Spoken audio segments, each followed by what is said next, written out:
बैठ जाओ, शांत बैठ जाओ, बिल्कुल हल्ला मत करो, आवाज नहीं।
करें शुरुआत, बोलो तो डालो फिर।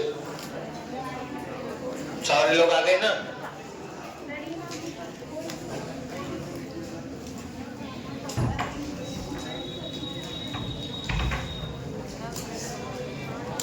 देखो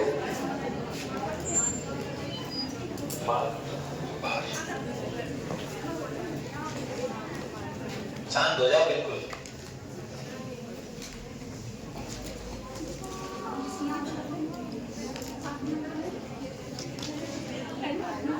देखिए एक छोटा सा युद्ध और करा दो, तुमको दे रखा है बुक में, कहीं आ जाए बाई चांस उसको देख लेना है ना,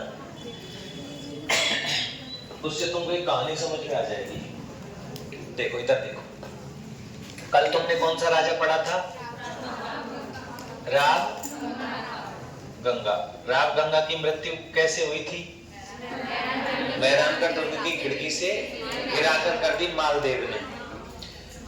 ठीक है, मालदेव को पहला पितृहंता, बेटा बात मत करो, मालदेव को पहला पितृहंता कहते हैं। मालदेव मारवाड़ का पहला क्या है? लाली आवाज आ रही है बेटा, कोई भी जो इधर बात कर रहा है। मारवाड़ का, मैंने पहले आपको 5 मिनट दे दी ना बात करने के लिए, अब सुन लो कहानी। मारवाड़ का पहला पितृहंता। अब ये पितृहंता पूछे जाते हैं, इनको अलग से और लिखवा दूंगा मैं तुमको। जैसे कि चौहानों का पहला पितृहंता कौन है? जगदेव, ठीक है ना। मारवाड़ का पहला पितृहंता कौन है? मालदेव। मारवाड़ का दूसरा पितृहंता कौन है? भक्त सिंह। आगे आते जाएंगे जब देख लेना, ठीक है ना। मैं अलग से फिर सब जब हो जाएगा, जब सबको लिखवा दूंगा। पितृहंता का मतलब है पिता को मारने वाला। मालदेव जी ने अपने पिता की मृत्यु हत्या कर दी थी मेहरानगढ़ दुर्ग की खिड़की से गिरा करके। एक छोटा सा युद्ध और पढ़ा देता हूं, आगे चल के तुम्हें वो बात समझ में आ जाएगी थोड़ी सी। देखो 1529 में मेड़ता के अंदर एक युद्ध हुआ था, सेवकी गांव का। कौन सा युद्ध हुआ था? सेवकी गांव का युद्ध। और ये सेवकी गांव का जो युद्ध हुआ था, इसमें थोड़ी सी बात याद रख लेना कि इस युद्ध में मालदेव राठौड़ जो हैं वो सेनापति थे। कौन? मालदेव राठौड़ सेना नायक थे, ठीक है ना। एक व्यक्ति पढ़ोगे तुम, दौलत खां, नागौर का शासक। कौन? दौलत खां। तो देखो कहानी समझाता हूं, उसको समझो पहले। नागौर का शासक है दौलत खान। कौन है? दौलत खां। ये नागौर है आपका, यहाँ का राजा दौलत खां था। और मैंने आपको बताया था मुस्लिम सत्ता के दो ही केंद्र थे। कौन कौन से? नागौर और जालौर। दौलत खां। और ये रियासत है आपकी कौन सी? मारवाड़। मारवाड़ का राजा कौन था 1529 में? राव गंगा। राव गंगा के पुत्र का नाम क्या है? मालदेव। अब पता है मालदेव जी सेनापति थे। एक घटना और होती है, राव जो गंगा है इनके चाचा और थे राव सेखा। कौन थे? राव सेखा। ये मेड़ता के रहने वाले थे। कहां के? मेड़ता के। ठीक है ना। तो राव सेखा को इस दौलत खां ने अपनी तरफ मिला लिया कि तुम मेरे साथ में आ जाओ और हम जोधपुर पर आक्रमण करेंगे। तो इन दोनों ने मिलकर के, राव सेखा की सहायता से दौलत खां ने मिलकर के कहां आक्रमण कर दिया? जोधपुर पर आक्रमण कर दिया। ठीक है, याद रह जाए तो ठीक है, नहीं तो मैं जो बताऊंगा उसको याद रख लेना। अब इधर से राव गंगा ने अपने पुत्र मालदेव से कहा कि भाई युद्ध होना है, लड़ना है। तो उस युद्ध में कमांडर बन के कौन गया था? मालदेव। मैं इसको मालदेव को पढ़ाने के, मालदेव वाले इतिहास में पढ़ाने के मूड में था, लेकिन लिखवा यही देता हूं क्योंकि इस समय जैसे मैंने महाराणा प्रताप को नहीं पढ़ाया था तुमको, युद्ध पढ़ाए थे 1552 का, 54 का बताया था ना, ऐसे बागड़ विजय, डूंगरपुर विजय। तो मैं यही समझा रहा हूँ उसको, यही लिखवा देंगे तो आगे हमें जरूरत नहीं पड़ेगी, क्योंकि हमारा शासनकाल 31 से शुरू हो रहा है, 29 की लड़ाई है। ठीक है ना। पिछली बार मैंने सेव की गांव का युद्ध लिखवाया था तो वो उधर लिखवा दिया था, तो यही देख लो इसको। अभी यहाँ युद्ध होता है। इधर राव गंगा ने बीकानेर के राव जैतसी को और बुला लिया था। किसको? राव जैतसी को। राव बीका का पुत्र राव जैतसी को और बुला लिया था। तो इधर जैतसी की सहायता से बीकानेर के जैतसी, ये बीकानेर के राठौर और जोधपुर के राठौर एक ही तो हैं। तो इन दोनों ने युद्ध लड़ा और इसमें दौलत खां को युद्ध में क्या कर दिया? पराजित कर दिया। कहने का मतलब लड़ने वाला कौन था? मालदेव। लेकिन लड़ा किसने था? गंगा ने, क्योंकि राजा कौन था? राव गंगा था। ठीक है, ये युद्ध ध्यान रखना। अब ये दौलत खां वाली बात याद रखना, ये क्योंकि हमें आगे दोबारा से युद्ध हम पढ़ेंगे। अभी एक और दौलत खां के साथ में युद्ध होगा। किसका? मालदेव का, जब मालदेव गद्दी पे बैठ जाएगा। तो एक छोटी सी लड़ाई है, इसको मैं लिखवा देता हूं। कौन सा युद्ध है ये? सेवकी गांव का युद्ध। कौन सा युद्ध? सेवकी का युद्ध। ठीक है, लिखवा दो, फिर मालदेव शुरू करेंगे। लिखिए 1529 सेवकी गांव का युद्ध।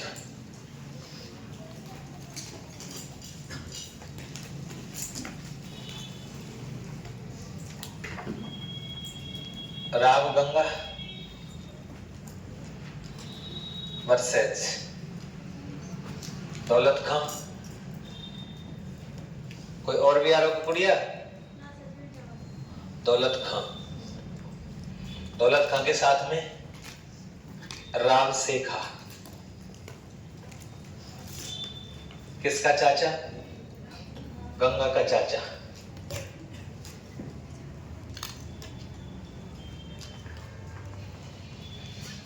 राव गंगा का कमांडर कौन?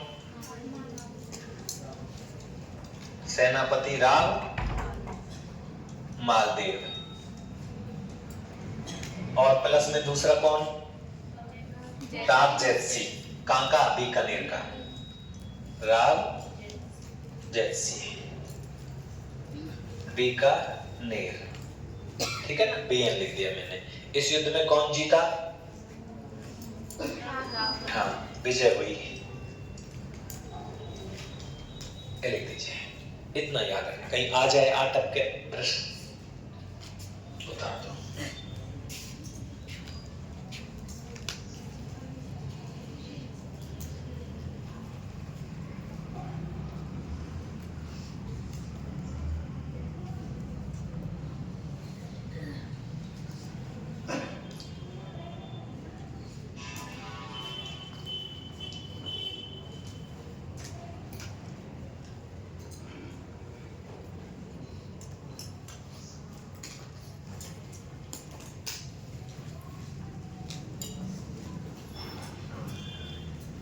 उतार लिया।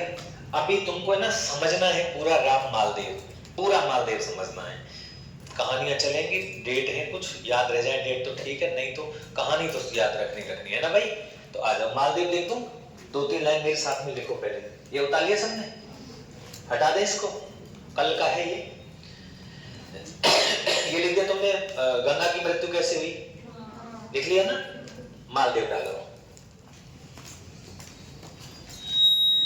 राम मालदेव शासन काल बोलो कब से कब तक मैंने बताया था तुमको, 1531 से 1562।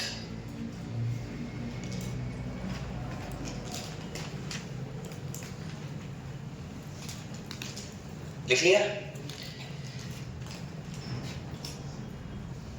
लिख देना।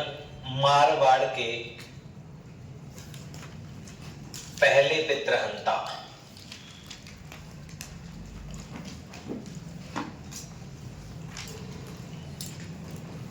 शासक गद्दी पर बैठे तो पिताजी की हत्या करके बैठे, ऐसा कहा जाता है इतिहास में। शासक पिताजी का नाम लिख देना। पिता का नाम क्या है, राव गंगा जी। मम्मी का नाम क्या है, पद्मा। सिरोही के जगमाल देवड़ा की पुत्री है, सिरोही के जगमाल देवड़ा की पुत्री थी इनकी माता।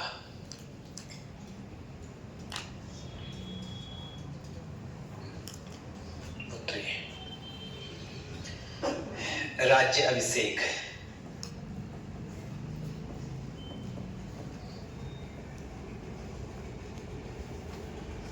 जून 1531 NCERT।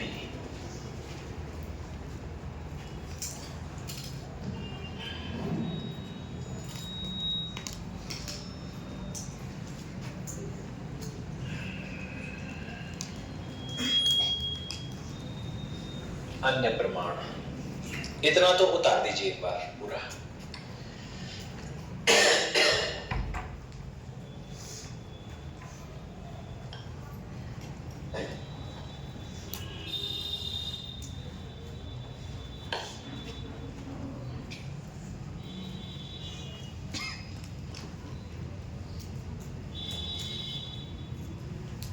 लिख लिया,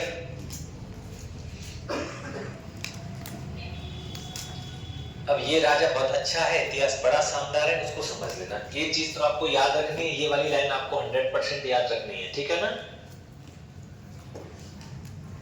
उतार लिया सबने, जल्दी करो फिर कहानी सुनना।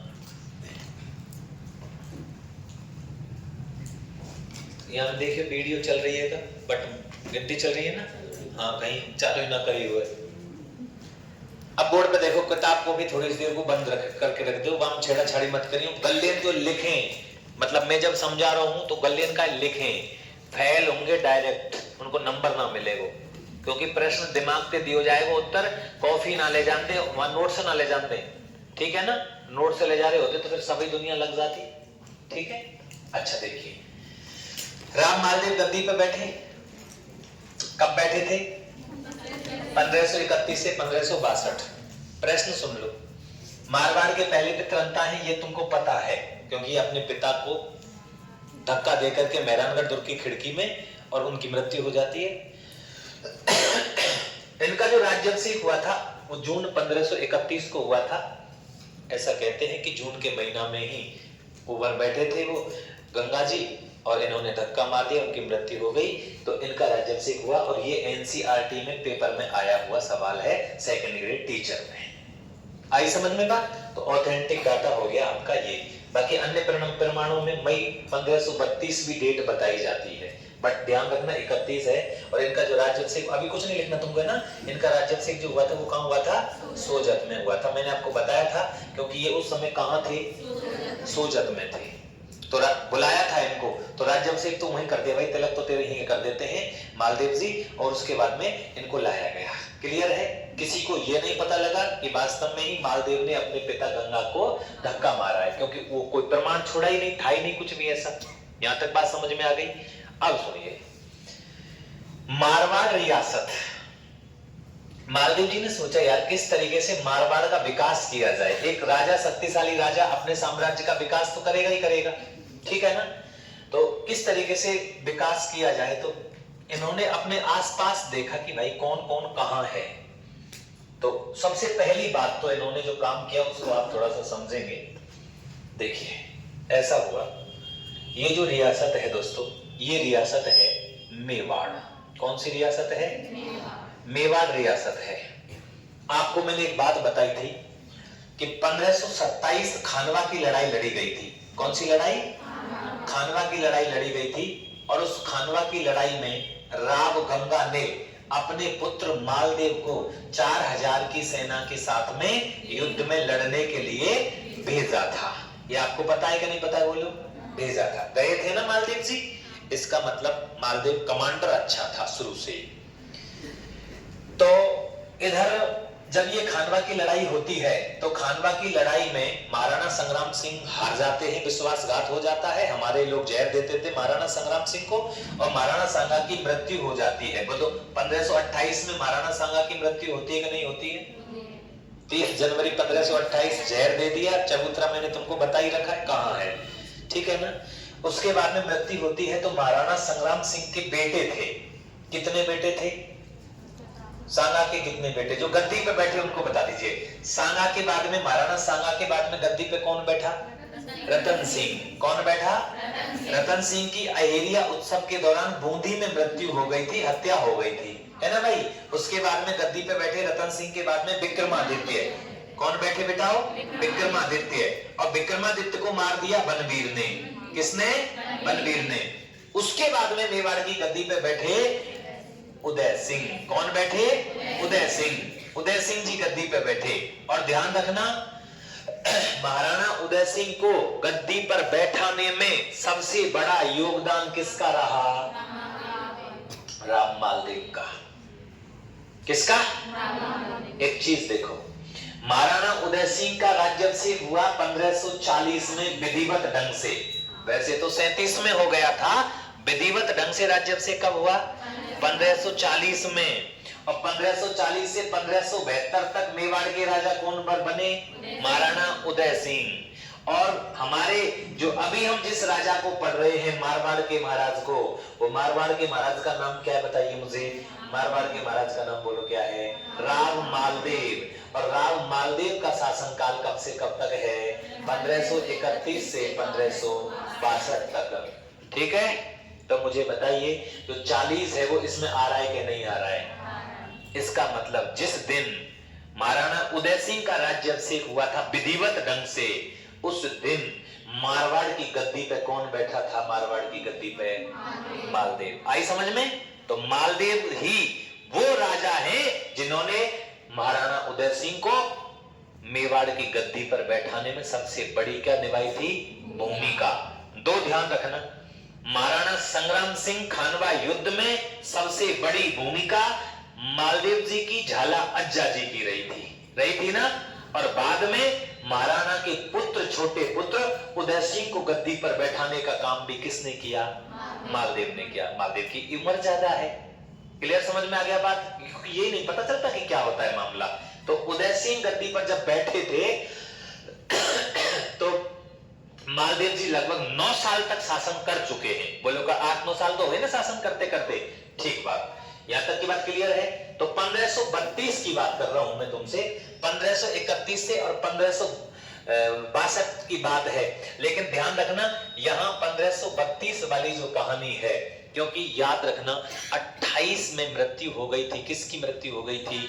महाराणा सांगा की। और 28 के बाद में रतन सिंह गद्दी पे बैठे, तो 1528 से और 1531 तक किसका शासनकाल रहा? रतन सिंह का। और 1531 से और 1536 तक शासनकाल रहा विक्रमादित्य का।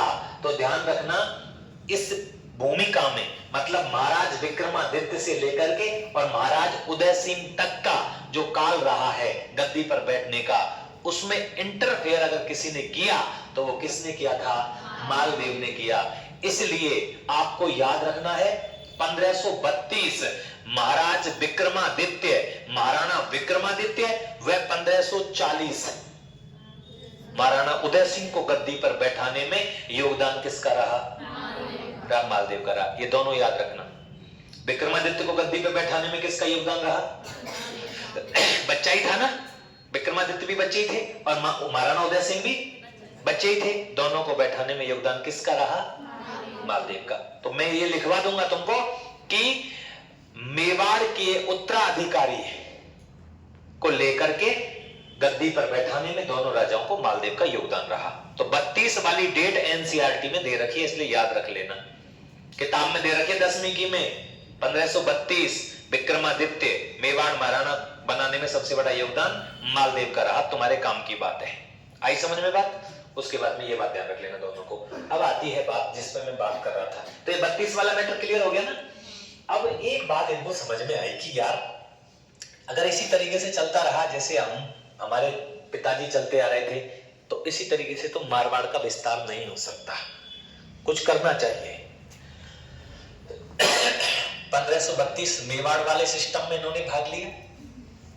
1532 में ही इन्होंने क्या किया, एक जगह पड़ती है दोस्तों यहां पर, देखिए यहां पर एक जगह है जिस जगह का नाम है भद्राजून। क्या नाम है? भद्राजून। और भद्राजून का राजा उस समय पर था बीरम। कौन था? बीरम। भद्राजून। और इसके जस्ट नीचे एक जगह पड़ती है रायपुर। कौन सी? रायपुर। और इस रायपुर में एक रहते थे सिंधल। कौन रहते थे? सिंधल रहते थे। यहां पर दो राजा हैं। भद्राजून का राजा कौन है? बीरम है। इसको बीरम मत करो, उसको बीरा याद रखना। इसको बीरा याद रख लेना और एक बीरम और आएगा। बीरम और आएगा भी 1535 में लिखवाऊंगा मैं आपको। बीरम को हराया तो बीरम देव है, वो मेड़ता के हैं, तो ये बीरा है। तो इसको बीरा याद रखना है। भद्राजून का कौन? बीरा। एक जैसे ही नाम है ना, मिलन हो जाएगा फिर। और रायपुर में कौन है? सिंधल। ठीक है ना। इन दोनों ने 1532 में ही भद्राजून पर अटैक कर दिया। सेना तैयार की, तैयार करके भद्राजून पर अटैक कर दिया और बीरा को युद्ध में हरा दिया। ठीक है, बीरा को हरा दिया, भद्राजून पर क्या कर लिया? कब्जा कर लिया। ठीक है सर। नीचे रायपुर था, रायपुर पर अटैक कर दिया। रियासतें छोटी छोटी, इस पर अटैक कर दिया, सिंधलों को हराया, अटैक कर दिया। दोनों क्षेत्र मिला लिए। अब कितना बड़ा क्षेत्र हो गया? एक क्षेत्र हो गया। मारवाड़ घटा या बढ़ा? आगे एक प्रश्न पूछूंगा, उत्तर तुम दोगे। 32 में मेवाड़ उत्तराधिकारी में भाग लिया, उत्तराधिकार में भाग लिया, याद रखना उसको। 1532 में ही कहां के? भद्राजून के बीरा को हराया, रायपुर के सिंधल को हराया। कोई दिक्कत नहीं। अब एक जगह और आती है, देखिए सारे राजा सचेत हो गए, राजपूता में कि बेटा मामला गड़बड़ है। अच्छा मुझे एक बात बताओ, मारवाड़ की मेवाड़ से लड़ाई होगी क्या? नहीं होगी, अभी नहीं होगी। क्यों नहीं होगी? क्योंकि मारवाड़ ने मेवाड़ की हेल्प करी है कि नहीं करी है, इसलिए लड़ाई का तो कोई मतलब नहीं बनता। एक जगह पड़ती है नागौर। कौन सी जगह? नागौर। इस नागौर में दौलत खां रहता था। कौन रहता था? दौलत खां। ये वही दौलत खां है जो सेब की वाली लड़ाई हुई थी, जो मैंने 29 लिखवाया, सेब की वाली लड़ाई, वही दौलत खां है ये। ठीक है ना। महादेव जी ने दौलत खां से कहा, ऐसी बात है दौलत खां भाई, ये नागौर हमें चाहिए अपने कब्जे में। इसने मना कर दिया यार, नहीं हम तो स्वतंत्र हैं, पहले से स्वतंत्र, हम तो स्वतंत्र रहेंगे। ठीक है, कोई बात नहीं। नीचे नागौर के जस्ट नीचे जगह पड़ती है मेड़ता। मेड़ता अलग रियासत थी, नागौर अलग रियासत थी। मेड़ता अलग है, नागौर अलग है, जालौर अलग है, भद्राजून अलग है। ठीक है ना, रियासत, राजा बैठते थे। यह मेड़ता, मेड़ता का राजा था बीरम देव। कौन? बीरम देव।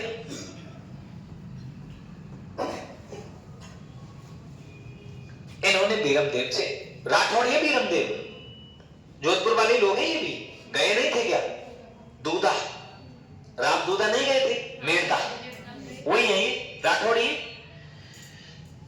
इनकी पहले से दोस्ती है, आना जाना लगातार है, ये एक ही परिवार है, अलग अलग जगह रह रहे हैं, तो बचपन से साथ खेले साथ बढ़े। तो इन्होंने मालदेव जी ने क्या किया, जब बीरमदेव को फोन कर दिया कि आजा यार युद्ध लड़ेंगे। कौन कूटनो है, बोले कूटनो कोई ना, नागौर कब्जे में करनो है, नागौर कब्जे में आ जाएगा। तो यहाँ एक जगह अजमेर, कौन सी अजमेर, ये भी अपनी हो जाएगी। नागौर पर अधिकार था ना किसका, दौलत खां का, तो उसने अजमेर पर भी क्या कर रखा था, कब्जा कर रखा था। मैंने क्या कहा, 1192 के बाद अजमेर उस राजा के कब्जे में रहा जो शक्तिशाली रहा, ठीक है ना। तो दो जगह आए बीच से, एक तो नागौर आ जाएगा और एक कौन आ जाएगा, अजमेर आ जाएगा। 1533 में ये बातें हो रही है। दौलत खां नागौर का राजा है, बीरमदेव मेड़ता का राजा है, राम मालदेव जोधपुर के राजा है। युद्ध हो गया सब। इस युद्ध का नाम है हीराबाड़ी का युद्ध। मैदान फिक्स हो गया। दौलत खान ने कहा ठीक है लड़ो, लठ बजाएंगे। 1533 100% याद रखना, हीराबाड़ी का युद्ध नागौर, हीराबाड़ी युद्ध कहां लड़ा गया, नागौर में, सेनाएं आमने सामने। अच्छा, इस समय मालदेव जी के साथ में कौन लड़ रहे हैं, बीरमदेव। युद्ध हुआ भयंकर, कौन कौन के बीच में, राम मालदेव, मैं लिख देता हूं यहां, राम मालदेव प्लस इनके साथ में मालदेव जी के साथ में कौन है, बीरमदेव। परसज इधर कौन है, दौलत खां, दौलत खां, ठीक है। 1533 हीराबाड़ी युद्ध, डेट याद रखने, पेपर में आता है। इस युद्ध में मालदेव जीत गया। दौलत खां यहां से भाग रहा था, तो भागते हुए पकड़ लिया घोड़े पर। जिस घोड़े पर ये बैठा था उस घोड़े को पकड़ लिया, और एक हाथी और इसके पास में खतरनाक था। उस हाथी ने इस युद्ध में अच्छी वीरता दिखाई थी, बढ़िया लड़ा। तो मालदेव ने अनाउंसमेंट कर दिया, हाथी को मारना नहीं है, जिंदा पकड़ के लेके चलेंगे। उस हाथी का नाम है दरिया जोश, याद रखना है। कौन सा जोश, दरिया जोश। जिंदा पकड़ लिया हाथी को। आपको पता है जब अकबर ने हल्दी घाटी लड़ी थी तो महाराणा प्रताप का हाथी राम प्रसाद कब्जे में किया गया था। अकबर ने फतेहपुर सीकरी में पीर प्रसाद नाम कर दिया। 18 दिन तक भूखा रहा, हाथी ने कुछ नहीं खाया, अकबर का दाना तक नहीं खाया, पानी तक नहीं पिया, मृत्यु हो गई। अकबर ने कहा हम जिसके जानवर को कब्जे में नहीं कर पाए, हम महाराणा को तो क्या कब्जे में कर पाएंगे। और अकबर रोया था जिस दिन महाराणा प्रताप की क्या हुई थी, मृत्यु। हाथी, जब ये हाथी को बंदी बनाया था तो बीरमदेव ने बंदी बनाया था। अच्छा, मुख्य कौन है, राजा कौन है, मालदेव। अब ये दरियाजोश हाथी जो था ये बीरमदेव ने बंदी बना दिया। बीरमदेव या हाथी लेके और सीधो मेड़ता चले गो। कहां चले गो, मेड़ता। युद्ध हमने जीत लिया, कोई दिक्कत नहीं है। मालदेव जी ने कहा यार वो हाथी कहां है भाई, और बुलाओ हाथी बुलाओ, देखना चाहते हैं हम, बैठ के घूमेंगे उस पर। सेना ने कहा महाराज हाथी है तो बीरमदेव लेके चले गो। उसने कहा है हाँ महाराज, बीरमदेव ले गया हाथी। उसने कहा ऐसे कैसे ले गए, अरे महाराज ले गो तो ले गो, अब कागरे बता। तो बीरमदेव को जागीर और थी डीडवाना और झुंझुनू की। भाई तूने अच्छा काम किया, मैं तुझे 2 जगह की जागीरदारी दे दूंगा। डीडवाना झुंझुनू इस नागौर के राजा के कब्जे में आते थे, तो डीडवाना और झुंझुनू की जागीरदारी दे दी कि ठीक है। पर भैया जागीरदारी दे दे, पर हाथी है तो दे जा भाई। बीरमदेव ने मना कर दी कि मालदेव जी चाहे कुछ भी हो जाए, हाथी नहीं दूंगा, हाथी तो मेरा है। अब ये हाथी का नाम दरिया जोश इसलिए रखा गया कि दरिया खा के जोश मार रहा हो या तुम। दरिया माने होता है पानी, तालाब, झरना, ठीक है ना। दरिया जोश मतलब पानी में भी बढ़िया ढंग से चले हो, कीच काच में धुआंधार निकाले जाओ उससे ना, राजा प्रश्न नहीं देता, पर ये हाथी बढ़िया है, से हमको दो भाई, राजा हम हैं। इस बात को लेकर के बीरमदेव में और मालदेव में क्या हो गया? विवाद हो गया, दोनों में विवाद हो गया। बीरमदेव कहता है हम हाथी नहीं देंगे, मालदेव कहता है हम हाथी को लेकर के रहेंगे। तूने हमारे साथ में युद्ध लड़ा, इसलिए हम 2 जगह की तुझे जागीरदारी दे रहे भाई, 1.5 बना दे रहे और झुंझुनू दे रहे। इस जगह की जमीन से जो पैदावार होगी वो सब तेरी होगी, हमें हमारे हाथी है तो दे जा। बीरमदेव यूं करो, हाथी भी ना दूं और जागीर न रखूंगा। अच्छा, अभी मालदेव इतने शक्तिशाली थोड़ी हुए हैं भाई, गद्दी पे तो बैठे हैं, ठीक है। अरे यार, मालदेव जी ने खूब समझाया कि भाई तू हमारा ही आदमी है यार, अपना ही है, तो हमारे ही वंश का है। खूब समझा लिया, खूब समझा लिया, खूब समझा लिया।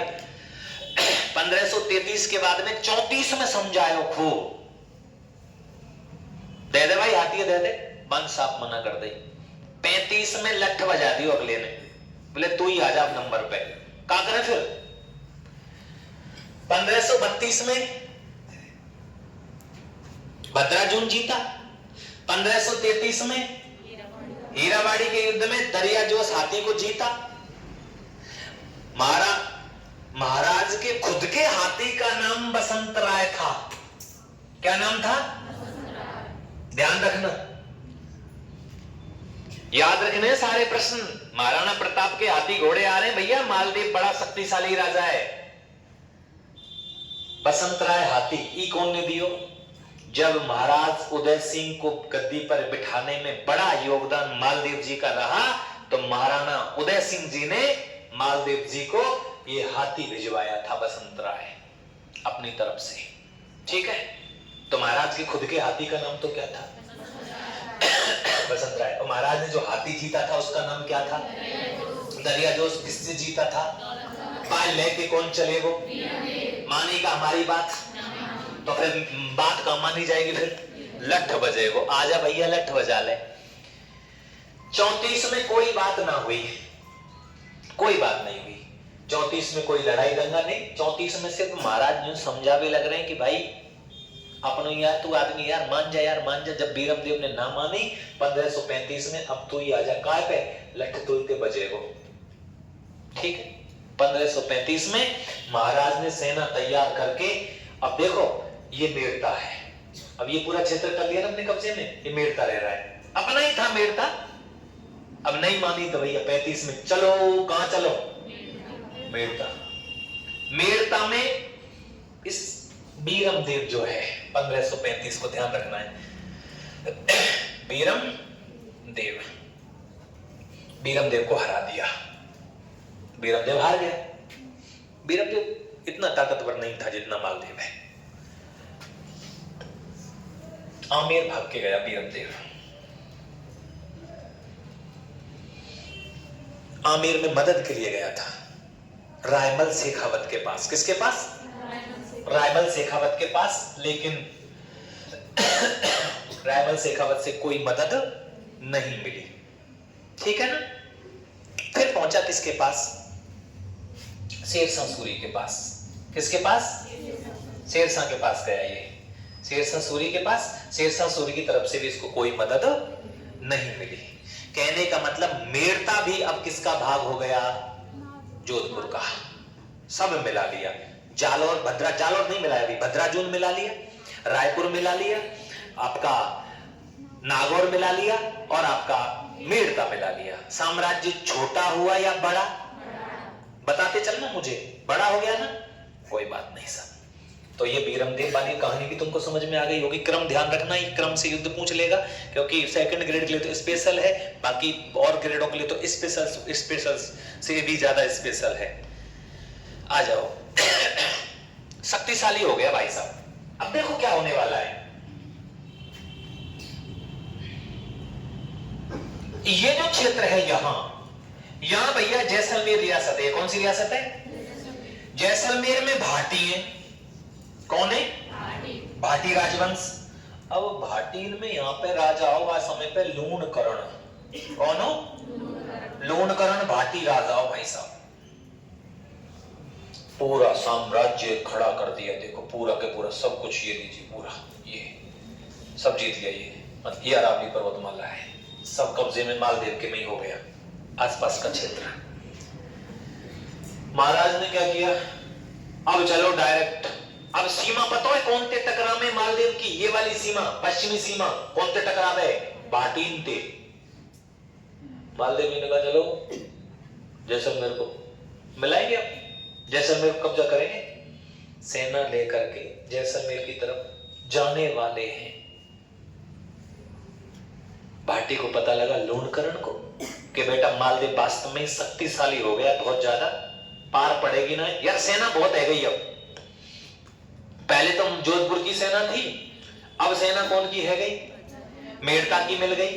भाई मेड़ता जीत लिया तो सेना तो मिलेगी ना, मेड़ता की सेना आ गई, नागौर की सेना आ गई, भद्राजून की, रायपुर की, इतनी सैन्य शक्ति भी तो बढ़ी है। इसका मतलब है सब कुछ अपना, ठीक है। भाटी को इस बात का पता लगा कि बेटा मालदेव शक्तिशाली है, नंबर आने वाला है, क्या किया जाए, कैसे बचा जाए मालदेव जी से। लूणकरण भाटी की जो पत्नी बड़ी होशियार, बीए पास थी, इसने अपने पति, चर्चा कर रहे थे, बड़ी टेंशन में लूणकरण जी बैठे हुए थे। लूणकरण जी यार टेंशन में, क्या होगा पता नहीं, कैसा लट बजेगा क्या पता, मालदेव शक्तिशाली बहुत ज्यादा हो गई है, अगर जोधपुर की सेना होती तो कुछ करते भी, अब तो यार उसके पास में तो बड़ी सेना है, क्या किया जाए। पत्नी ने पूछा जी क्या हुआ, उसने कहा हुआ कुछ नहीं है, टेंशन है। कौन, मालदेव। इसमें टेंशन की क्या बात,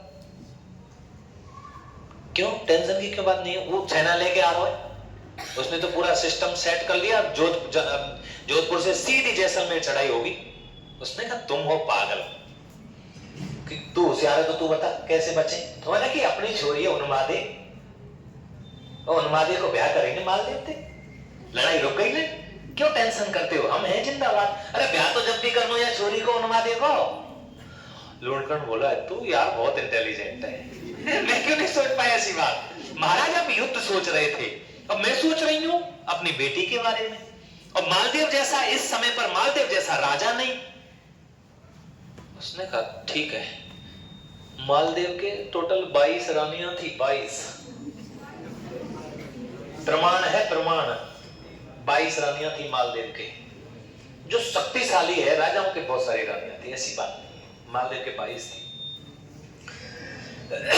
उन्मादे का भेज दिया क्या, सगाई का, इधर ये सेना लेकर के चलेगा ना, उससे पहले ही पंडित भेज दियो, राघव देव पुरोहित है, राघव देव पुरोहित जी को भेज दिया, बोले जाओ और नारियल को दे आओ मालदेव जी को, हमारी बेटी की उन्मादे का विवाह हम किससे करेंगे, मालदेव से करेंगे। मालदेव बड़ा प्रसन्न हुआ, बोले यार ये ठीक है, चलो बोले छोड़ो, जैसलमेर पर लड़ाई नहीं करेंगे, रिश्तेदारी जोड़ेंगे हम। रिश्तेदारी जुड़ जाएगी तो भी अपना ही हिस्सा है। इसके दिमाग में कुछ चलता है, इसके दिमाग में चलता है कि यार बेटी का विवाह करके युद्ध रुका है, और जिस दिन मालदेव ब्याह करने को आएगो, और जिस दिन बारात जाने वाली है, उस दिन लूणकरण भाटी अपनी जो पत्नी है उससे बात कर रहा है।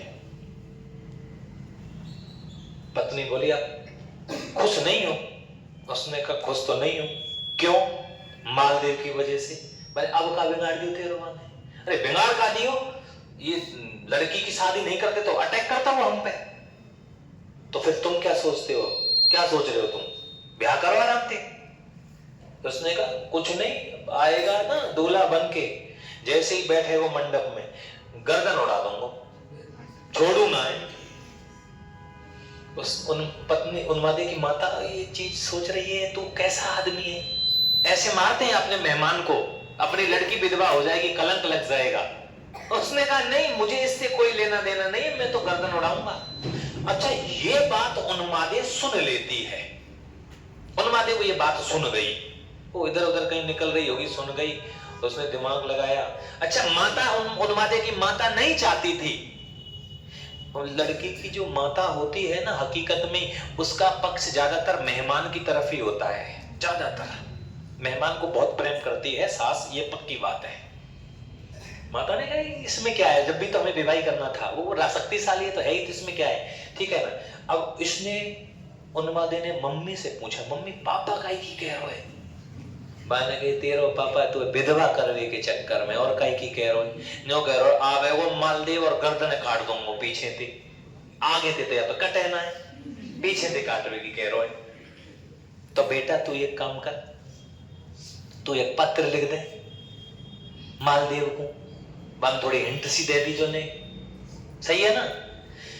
मैंने कहा ठीक है कोई दिक्कत नहीं है, जब आएगी बारात तब गर्दन है तो यहीं काटेगो, जबकि जब देखेंगे, ठीक है। अब उन्मादे यार इतनी सुंदर, बहुत सुंदर लड़की है, और लेकिन उन्मादे सूख गई यार। 1536 की डेट है, कौन सी डेट है, 1536, याद रखनी है। ये बहुत बड़ा प्रश्न है, देखना तुम, इस कहानी में से ही एक प्रश्न आता है। उन्मादे का विवाह होने वाला है, बारात पहुंच गई साहब, कहां, जैसलमेर, जन्माशय में रुकी है साहब, दूल्हा बन के राम मालदेव जी हैं, गए हैं। तो मैं तुमको पूरी कहानी है जो बता रहा हूं। अब साहब इधर, अब उन्मादे ने पत्र लिख दिया, एक पत्र अपनी सखी के माध्यम से भेज दिया यहाँ जन्माशय में कि महाराज आप जब चबरी में बैठते हो, चबरी मतलब विवाह का यज्ञ वेदी का, जो यज्ञ वेदी का मंडप होता है जहां फेरे पड़ते हैं उसको चबरी बोलते हैं, जो आग जलती है ना आग, उसको चबरी बोलते हैं, चबरी। जब आप चबरी में बैठो तो आप थोड़ा सा अपने बॉडीगार्ड 2-4 बढ़ा देना, गार्ड वार्ड बढ़ा देना, उनको तलवार वलवार थोड़ी बढ़िया दे देना, आपकी जान को खतरा हो सकता है। अच्छा ये नहीं लिखा पिताजी से खतरा है, आपकी जान को खतरा हो सकता है। अब यूं लिख दे कि मेरे पापा तो दो चेगो, तो मालदेव ब्याह की जगह पे लठ बजा देगो, अगले कन सेना की कोई कमी ना है। उन्होंने कहा कि आपकी जान को यहाँ खतरा है, इसलिए हो सकता है कि कोई बाहरी आक्रमण आप पे हो जाए, इसलिए आपसे निवेदन है कि मैं उन्मादे आपकी अपनी प्रिया, और नीचे साइन कर दिए और पूरा बात बता दी। मालदेव जी ने पढ़ लिया, मालदेव जी ने समझ में आ गया कि यार हो सकता है कि कोई ना कोई घटना सुनी होगी तो हो सकता है। तो मालदेव जी अब लूणकरण इस चक्कर में था, तो उड़ा दे गर्दन। उन्मादे की मम्मी समझावे लग रही, भाई कछली मत करियो, अपने ऊपर कलंक लग जाएगा कितनी, वो समझा दियो जैसे तैसे कि ठीक है ना मारो मुझे। मालदेव जी आ गए, मालदेव जी के पास में पूरी पहरेदारी, तगड़ी वाली पहरेदारी थी, सेना बहन एकदम खतरनाक तरीके से लगी हुई है, तलवार वलवार सब दूर रखवा दी, जो भी आरो पामन्य और वो कन्यादान करवे वो भैया तलवार दूर धर दे, तू चाहे तू कोई भी है, सही बात है ना। तो मौका भी लूणकरण के दिमाग में अगर बात आती भी तो मौका ही नहीं मिला, विवाह हो गया था, उन्मादे का विवाह हो गया, उन्मादे जोधपुर चली जाती है। अभी सुनो, 2 कथाएं हैं भाई, दोनों को सुन लेना, दोनों प्रूफ है। जब जोधपुर में गई उन्मादे, तो उन्मादे इतनी सुंदर थी, और जितनी भी रानियां थी उन सब में सुंदर कौन थी, उन्मादे। उन्मादे बहुत सुंदर थी, राम लूणकरण भाटी की पुत्री। इसका मैं तुमसे कह रहा हूं, इसका पेपर में 100% आएगा, हर बार आती है। क्या हुआ सर, ऐसा कहते हैं कि जिस दिन उन्मादे का विवाह हुआ वहां पर गई, तो उन्मादे के पास में मालदेव जी को जब जाना था तो उन्मादे ने अपनी एक दासी भारमली को भेजा था। कौन, एक दासी थी भारमली, उसको भेजा था कि जाओ महाराज को बुला के ले आओ। तो उस दिन मालदेव जी ने शराब पी रखी थी, ऐसा कहा जाता है कि 2 प्रूफ हैं, ठीक है ना, 2 विद्वान इस बात को प्रूफ कर रहे हैं। मालदेव जी ने शराब पी रखी थी, हल्का सा नशा था, और खतरनाक राजा था यार, राजपूतों की तो शराब चलती है, आज भी चलती है। तो उस दिन ऐसा हुआ कि जब ये भारमली गई थी बुलाने के लिए, तो मालदेव नशे में थे, और वो भारमली जो थी वो उन्मादे से भी ज्यादा सुंदर थी। तो भारमली देखी उसने भारमली को बुला लिया, और ये मालदेव उन्मादे के पास में नहीं जा पाए। उन्मादे ने देखा यार भारमली नहीं आई, कोई नहीं आया। अच्छा, इससे पहले और रानियों ने दिमाग में बात बैठा रखी। अब उन्मादे सोच रही, रानियां और देख रही थी कि यार आए नहीं मालदेव। तो सुबह जब हुई ना, तो और रानियों ने उन्मादे से कहा कि महाराज आपके पास में आए थे, नहीं आए। आपने किसी को भेजा था? हाँ भेजा था। किसको? हमारी दासी को, भारमली को। तो भारमली कहां है? हमें कहां पता।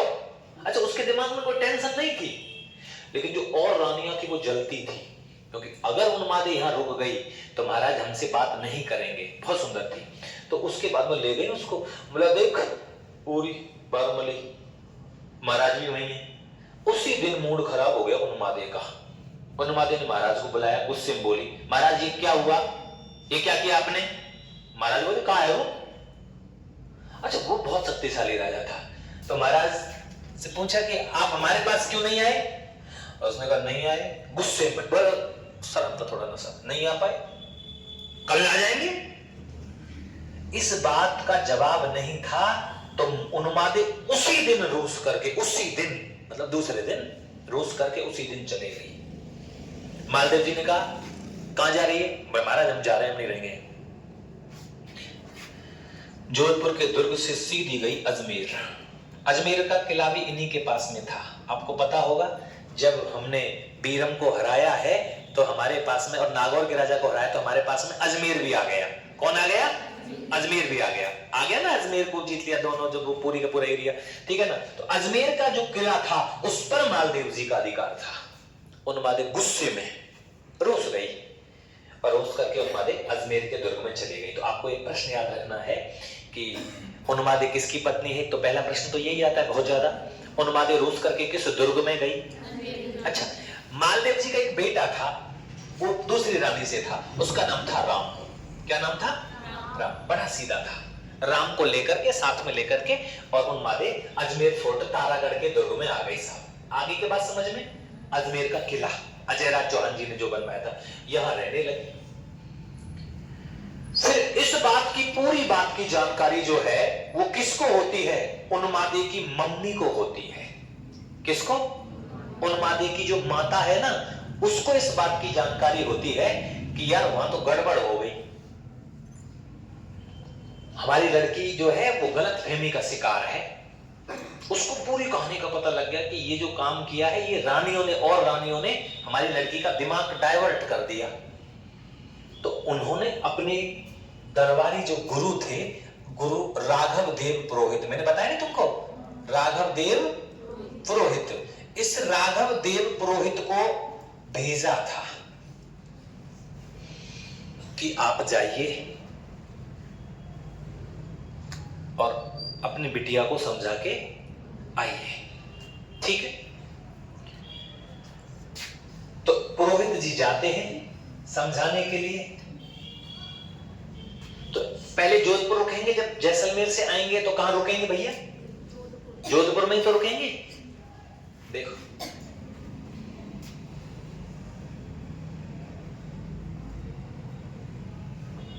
ये लीजिए, ये जैसलमेर है, ये जोधपुर है और ये अजमेर है। सही है? तो ऐसा तो है ना कि बुलेट पे बैठ के और स्कॉर्पियो में लगा गियर और चल दिए। महाराज पहले तो हाथी घोड़े ही चलते थे। जैसलमेर से चले कहां आए? जोधपुर आए। जोधपुर में आए तो जोधपुर में जो रानियां थी उनको पता लग गया कि यार जैसलमेर से कोई व्यक्ति आया, जोधपुर में सिर्फ एक दिन रुक रहा है और सीधा अजमेर जा रहा है उन्मादी के पास। उन्होंने पूछा, बाबा कहां जा रहे हो तुम? उसने कहा कहीं नहीं जा रहा, मैं तो अजमेर जा रहा हूं। क्यों? अरे वो क्या है, जो हमारी महारानी है उन्होंने अपनी बेटी उन्मादे को रोस करके चली गई, बताई कुछ ऐसा विवाद हो गया राजा में और रानी में, आपको तो पता ही है इस बात का। तो मैं उसको थोड़ा समझा के आ जाऊं, उसकी माताजी ने कहा है तो मैं समझा के आ जाऊं। रानियों को बात अच्छी लगेगी क्या? रानी तो चाहती नहीं है कि उन्मादे आए यहां। तो राघव देव जी स्नान ध्यान करने वाले हैं, तो पत्र रखा उसमें जेब में। तो रानियों ने पूछा, बाबा तू कैसे समझावे वो काके हो तू? यानी कि मोह कछु ना समझानो, मोह तो उसके तीर जाके कहनी है। ये पन्ना दियो लिख के पत्र है, पत्र को मैं तो खोल ना सकूं क्योंकि महारानी का पत्र है, क्या लिख रहा है आप भी जानते हो। तो मैं ये पत्र मुझे सिर्फ किसको देना है? उन्मादे को। अभिया में जन कहा लिख रहो का ना लिख रहो भाई, मुझे जानकारी ना है। रानी ने पूरी जानकारी कर ली ना सब। बाबा ते कही बाबा तो रोटी खातू और आराम ते उन्मादे के पास में होया। अब बाबा जब स्नान करवे गए नहावे तो बिन ने वो पत्र निकाल लियो और पत्र निकाल के पढ़ो तो वहां में लिख रहा हो कि उसमें लिख रहा है, उसकी माता लिख रही है कि बेटी उन्मादे, पति पत्नी के बीच नोक झोंक चलती रहती है, लड़ाई हो जाती है, आप गलत फहमी का शिकार हो, इसलिए आप जो हुआ है उस सब को भूल करके आप अपने पति के पास रहो। 4 लाइनें लिखी हुई थी। माता की बात तो लड़की मानती है ना, 100% मानती है। उन रानियों को गुस्सा आया, यार इसको पढ़ के तो उन्मादे वापस ही आ जाएगी। उनने पन्ना ही बदल दियो और वह पन्ना में लिख दियो अगर तुमने ये कदम उठा ही लिया है तो आपको वापस नहीं जाना है। एक कवि रहते थे यहां पर, इनके खुद के जोधपुर के, बारेहट जी। और बारेहट जी से एक पत्र लिखवाया और पत्र में लिखा है क्या पता है? मान रखे तो पीब तजे तो मान, दो गयंद ना बंद ही एक ही खंबे ठाण। मारवाड़ी का शब्द तुम्हें समझ में थोड़ी आया होगा, मैं बताऊंगा क्या मतलब है इसका। और ये लिख दिया उस पत्र की जगह पे, धर दियो ऐसे कैसे पन्ना। वो गए साहब। यहां पुरोहित जी की बात मालदेव जी से हुई। मालदेव जी से पुरोहित जी ने कहा कि महाराज आप ही मना लो। मालदेव जी ने कहा देखिए साहब, जब उन्मादे रूस के जा रही थी तो मैंने उन्मादे से 2 शब्द कहे थे, उन्मादे मेरे से गलती हुई है, मैं उस गलती को स्वीकार करता हूं, मैं मान रहा हूं। भाई जो गलती मान लेता है वो तो क्षमा योग्य है।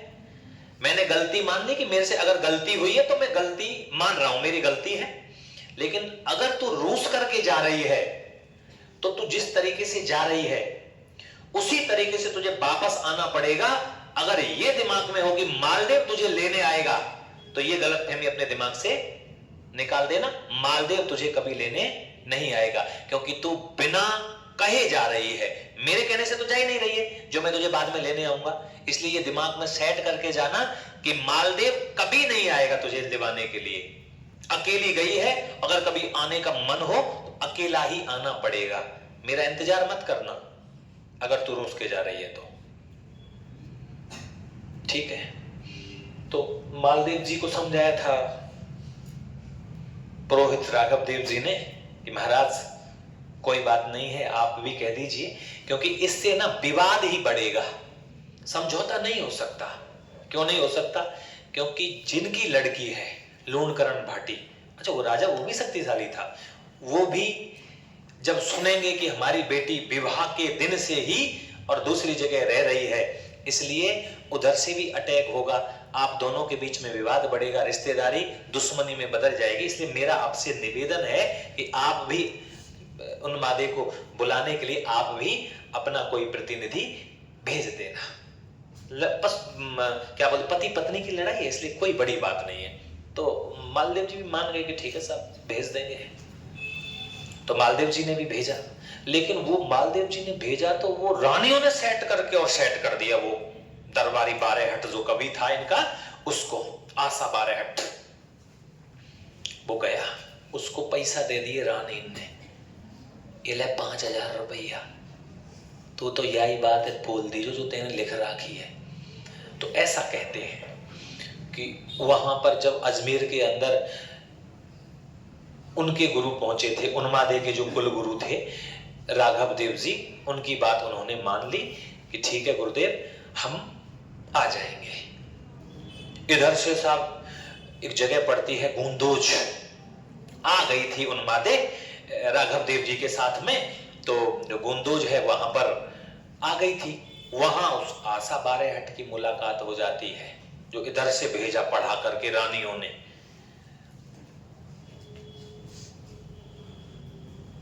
उसने पत्र दे दिया,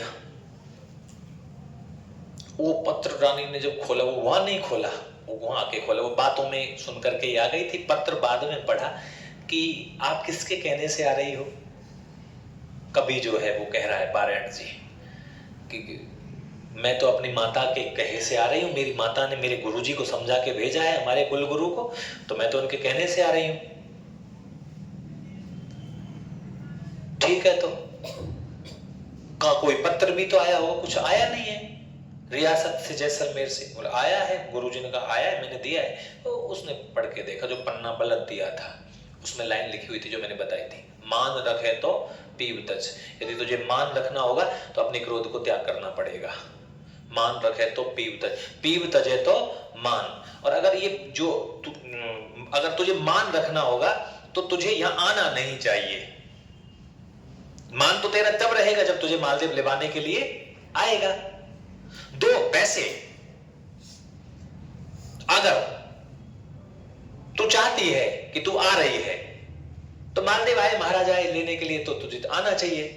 फिर लिखा उसमें एक नीचे ऊपर लाइन लिख दी कि ठीक है कि तू आ जा, तेरा मान भी रह जाएगा, लेकिन अगर लग रहा नीचे, देखो कैसे, दो गयंद ना बंद ही एक ही खंबे ठान। लेकिन रानी एक बात ध्यान रखना, एक खूंटा से दो गाय ना बंध सके। इसका मतलब क्या है कि महाराज तुझसे इतना प्रेम नहीं करते जितना तू समझती है। एक जिस प्रकार एक गाय, एक खूंटे से दो गाय नहीं बांधी जा सकती। भाई एक खूंटा से दो गैया ने बांधे हो, दोनों लड़ेंगी का ना लड़ेंगी? लड़ेंगी। इस तरीके से आप महाराज के वहां आप चली भी जाओगी तो आपका मान सम्मान नहीं बढ़ने वाला है।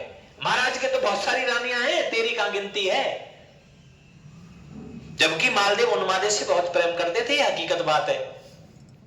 तो ये शब्द जब सुना कि दो गयंद ना बंद ही एक ही खंबे ठान, जिस प्रकार एक खूंटे से दो गाय नहीं बांधी जा सकती, उसी प्रकार महाराज के यहां तू चली तो जाएगी, तेरा कोई इज्जत नहीं रहेगी, क्योंकि महाराज ने पहले ही बोल दिया कि मैं तुझे लिवाने नहीं आऊंगा। वैसे मैं भेजा हूं उन्होंने लिवाने के लिए, मेरे से कहा है, लेकिन मुझे नहीं लगता, मैं जिस तरीके से मैं सोचता हूं। तो रानी जो बिल्कुल मन बना चुकी थी आने का, उसका गुस्सा एकदम और भड़क गया और उसने मना कर दिया कि अब हम जाएंगे ही नहीं मालदेव जी के पास में। तो वो गई नहीं, गोंदोज से कोसाना चली गई। कहां चली गई? कोसाना, ठीक है ना।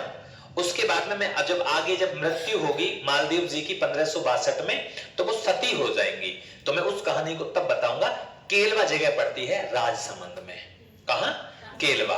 तो वो केलवा में चली जाती है अंतिम समय में और वहीं रहती हैं। और जब मालदेव जी की डेथ होती है तो वो उनकी पगड़ी के साथ सती होती है, पगड़ी के साथ। उसको कहते हैं अनुमरण सती। दो प्रकार की सतियां होती हैं, सहमरण और अनुमरण। सहमरण माने पति की डेड बॉडी के साथ में ही चिता में जल जाना, क्या कहलाता है? सहमरण कहलाता है। और अनु माने होता है पीछे, अनु माने पीछे होता है। अनुमरण का मतलब है पति की मृत्यु के बाद उसकी डेड बॉडी के साथ सती ना होकर के उसकी किसी वस्तु के साथ, किसी वस्तु में पगड़ी हो, कोई और वस्त्र हो, उसको हाथ में लेकर के और आग में जल के मर जाना क्या कहलाता है? अनुमरण कहलाता है।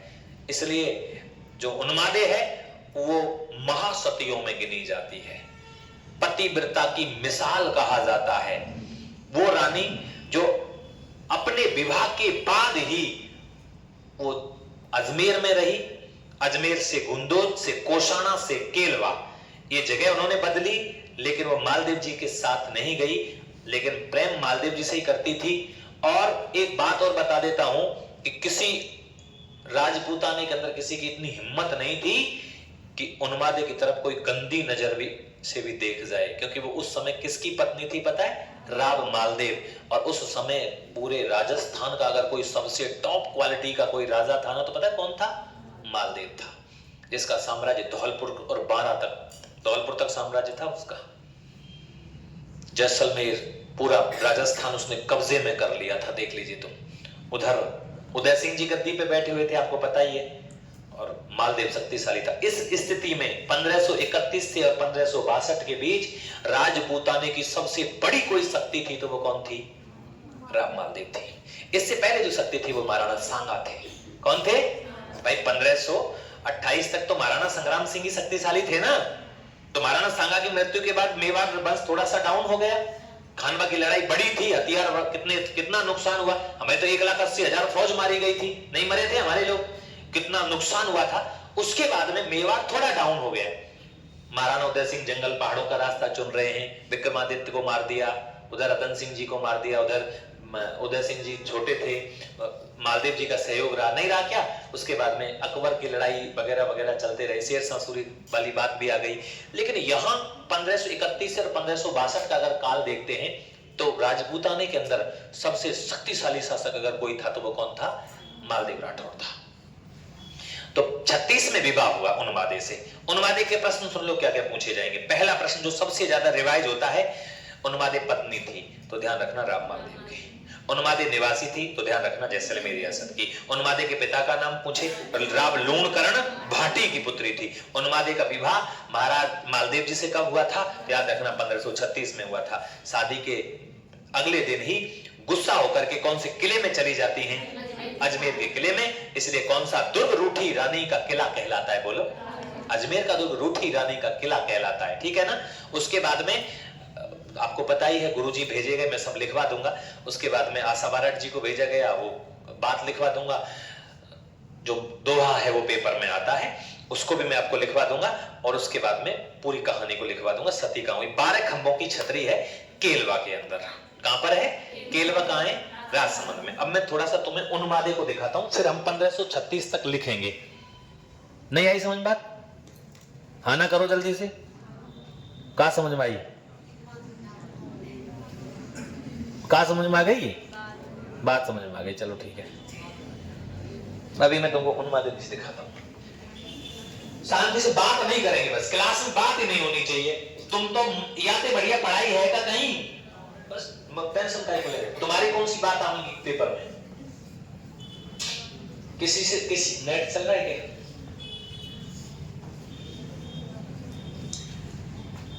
छतरी दिखा देता हूं एक बार, रामादेव जी को दिखा देता हूं। फिर अभी तो बहुत बड़ा साम्राज्य खड़ा होगा उनका, अभी तो बहुत बड़े युद्ध होंगे।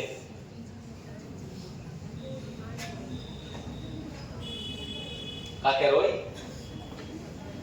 ऐसे को बोल रहे हो नो इंटरनेट? इंटरनेट नहीं है चालू है? इंटरनेट तो चालू ही है।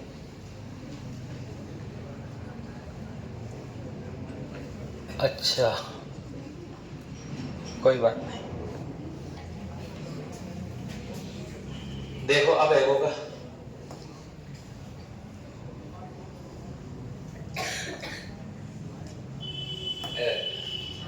दोबारा लाएंगे।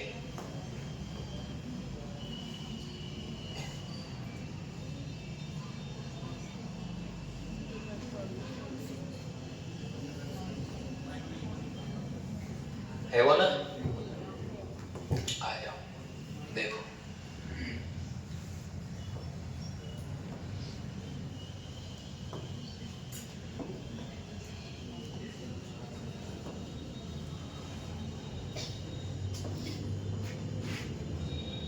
राम मालदेव है ना?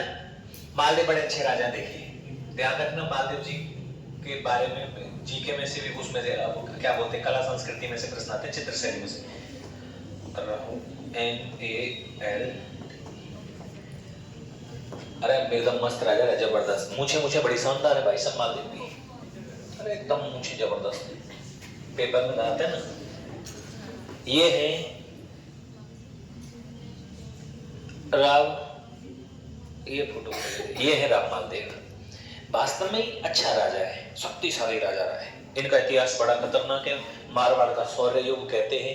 52 युद्धों का विजेता। 52 युद्धों का सबसे ज्यादा युद्ध जीतने वाले राजा यही है, मालदेव जी। खतरनाक राजा है, ठीक है ना। मालदेव राठौर, ये तो आपके मालदेव जी रहे, ठीक है सर। ध्यान रखना, मैंने जो तुमको बताया है, ये महाराणा संग्राम सिंह, ये महाराणा संग्राम सिंह, ये शेरशाह सूरी, और ये है कौन? राव मालदेव। इन तीनों की मैं बात कर चुका हूं। इसकी बात होने वाली है शेरशाह सूरी की, और मालदेव जी चल ही रहा है, ठीक है ना। चलिए सर, अब देखो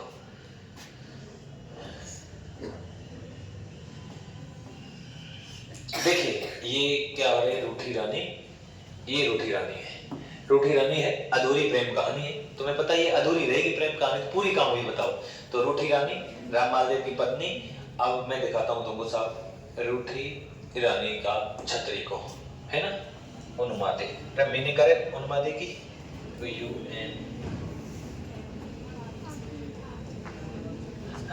उन्मादे की छतरी दिखाता हूँ तुमको डायरेक्ट। मुझे तो खंबे बता देना बेटा कितनी है ना। ये उन्मादे की रूठी रानी, उन्मादे जी भटियाणी। भटियाणी भाटियों की लड़की थी ना। भटियाणी की छतरी केलवा में है। केलवा राजसमंद में पड़ता है। कहाँ पड़ता है ये छतरी? बहुत आती है पेपर में। 8 खंभों की, एक खंभ की छतरी कहाँ है? रणथंभौर के दुर्ग में। एक खंभ की छतरी, एक ही खंभ की छतरी रणथंभौर फोर्ट में। ये छतरी है। किसकी छतरी है भैया ये? देख लो फोटो कैसे बना रहा हूं?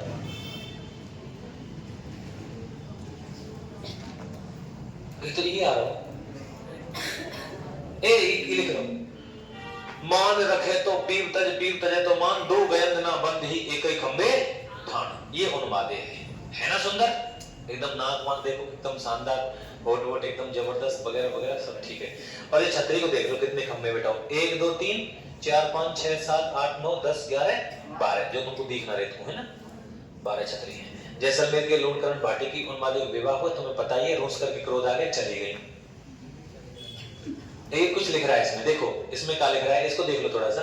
कैसे जो लिख रहा है वो बता रहा हूं मैं। कई बच्चे ऐसे समझते हैं कैसी बात करे मास्टर, कैसी बात करे। अब तो सबको पता लगा बात कर रहे थे कारो पेपर में आवे। जैसलमेर के रावल लूणकरण ने मारवाड़ के राम मालदेव से अपनी पुत्री का विवाह तय किया। राम मालदेव बारात लेकर जैसलमेर पहुंचे। कहते हैं रानी उन्मादे को ये बात पता चली कि उनके पिता राव लूणकरण मालदेव को मरवाना चाहते हैं। रानी उन्मादे ने अपना धर्म निभाते हुए राजपुरोहित राघव देव जी के जरिए राम जी को बात बता दी। तो राम जी बड़े क्रोधित हुए। फिर विवाह की पहली रात को राम मालदेव नृत्य गान का आनंद लेते रहे और रानी उन्मादे के पास नहीं गए। इस बात से रानी क्रोध आ गई, वहां से चली गई। दूसरी ओर सुन लो, जब दोनों की शादी हुई तब समय परंपरा थी, परंपरा के अनुसार राव लूणकरण ने अपनी बेटी को दहेज में दासियां भी दी। पहले भेजे जाती थी दासियां, दासी, और दासी से संतान पैदा होती थी, उन्हें गोला गोली कहते थे। वो प्रथाओं में लिखा हुआ, यहाँ नहीं समझा रहा है ना। उनकी एक दासी थी जिसका नाम क्या था? भारमली। ये भारमली का नाम बड़ा ट्रेंड में है आजकल, है ना। हाँ, भारमली जो दिखने में काफी सुंदर थी, अपनी इसी रूपवती दासी भारमली के चलते ही अपने पति जोधपुर के शक्तिशाली शासक राम मालदेव से रूस गई। मैं तुमको कहानी बता दी कैसे रूस गई। राम मालदेव के लाख कोशिश करने के बाद भी वह आजीवन अपने पति से रूठी रही, लेकिन यह वास्तविकता नहीं है। पता नहीं है कि नहीं, पर ऐसा ही है भाई पेपर में तो। ये थोड़ा सा याद रख लेना। नहीं, वास्तविकता यही है, बट दिखा रखा है जैसे भी है, जैसे किसी ग्रंथ लिखे गए तो उन्हें क्या। फिर मैंने आपको बताया था अजमेर के तारागढ़ दुर्ग में रहना शुरू किया। मालदेव के बाद तारागढ़ दुर्ग से ये थोड़ी जरूरत नहीं हमें अभी कोई बात, कोसाना चली गई। कहाँ चली गई? कोसाना से कुंवर राम सिंह, जो उनका दत्तक पुत्र है, राम मालदेव जी का बड़ा बेटा है, उनको लेकर के उसके बाद में साहब देश निकाला दे दिया। गूंदोज चली गई। गूंदोज से कुछ समय बाद रूठी रानी मेवाड़ के केलवा में चली गई, निवास किया, और केलवा में उनकी क्या हो जाती है? मृत्यु। जिस तरीके से सती होने से होती है उनकी मृत्यु, तो ये आपको लिखवा दिया जाएगा। तो ये सती इनकी छतरी है। तो याद रखना है उन्मादे की छतरी का। उन्मादे को पतिव्रता की मिसाल कहा जाता है, महासती कहा जाता है। क्या? महासती, ठीक है ना। आजीवन पति मालदेव जी राठौड़, और उसके बाद में सती हो गई थी। अनुमरण वाली प्रथा है, थोड़ा सा याद रख लेना। बाकी सारी बातें आपकी लिखी हुई हैं, तो आप देख लीजिए, ठीक है सर। चलें आगे बढ़े, बहाना करो, लिखवा दो तुमको इसको। यहां तक तो लिखवाऊं ना पूरा, आ जाओ चलो। तो कितने खंभों की छतरी है भाई ये? 12 खंभों की छतरी है।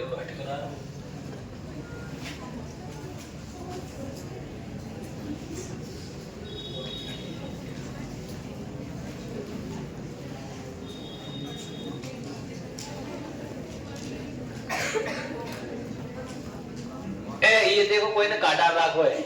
मुझे इतिहास में रूठी रानी के नाम से जाना जाता है। मैं तारागढ़ दुर्ग में रही, लेकिन मेरा नाम क्या है? बोलो क्या नाम है? किसी ने फोटो डाल रखा है, ऐसे डाल देते ना बना करके, ऐसे डाल कोई बात नहीं। नहीं कर दो तुम कमेंट, तुम तो उत्तर ही बता दो, कमेंट की क्या जरूरत है। आगे चले तो अब लिखवा दिया जाए, फिर आ जाओ, फिर चलो कंप्लीट बात।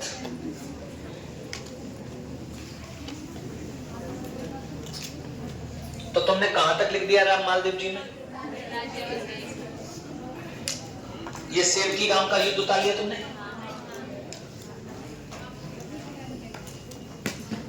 चलो ये लिखो, राज्याभिषेक के सामने लिख दो सोजत, 35 तक लिखेंगे, पहले सोजत लिख दीजिए।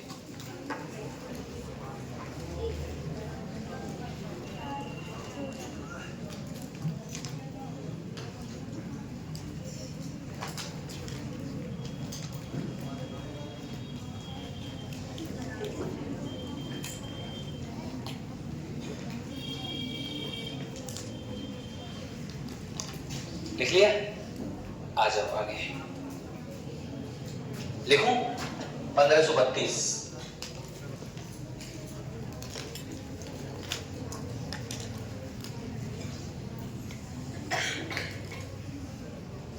विक्रमादित्य मेवाड़ महाराणा।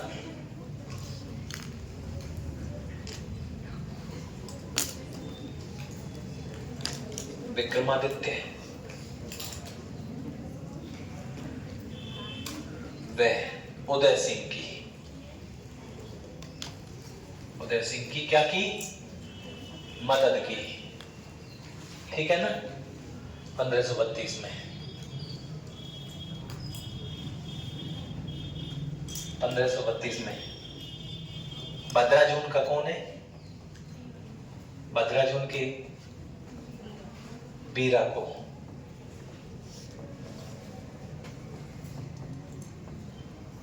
हराया। रायपुर के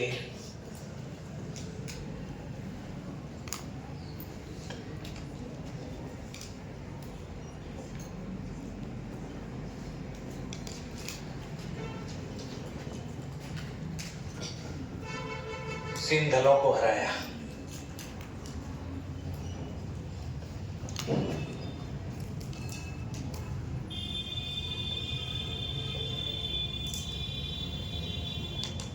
पंद्रह सौ 33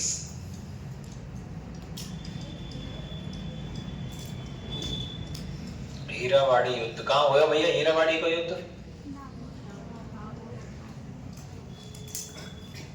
नागौर में हुआ।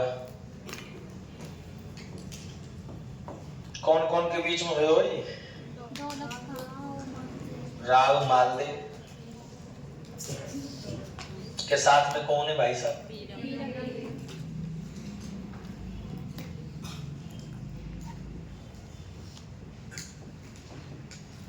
बीरमदेव मेड़ता को है ना,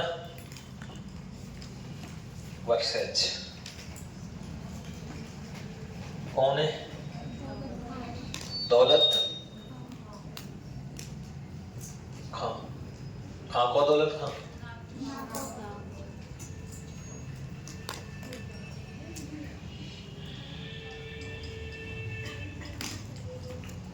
विजयी हो गए हम। यहाँ पे थे हाथी जीत लियो।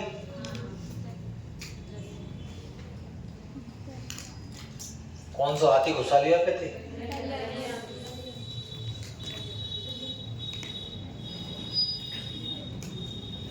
दरिया जोश, या दरिया जोश पे या समझ लियो 35 में फिर, है ना? हाँ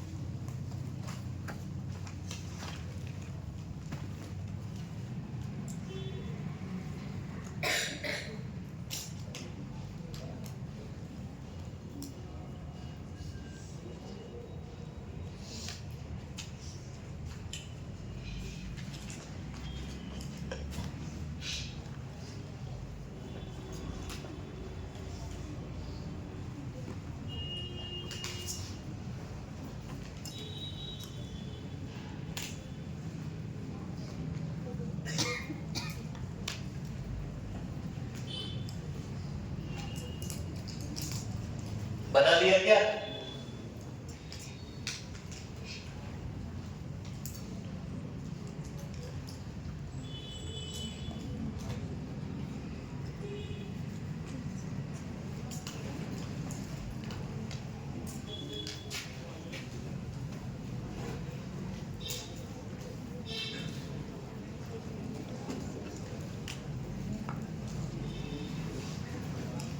अब लिख लिया क्या?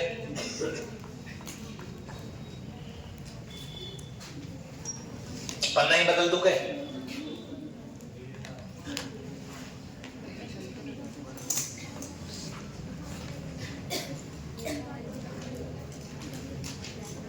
अगला लिखिए 1535। कौन आ रहा है भैया? मेड़ता के बीरम देव को हराया।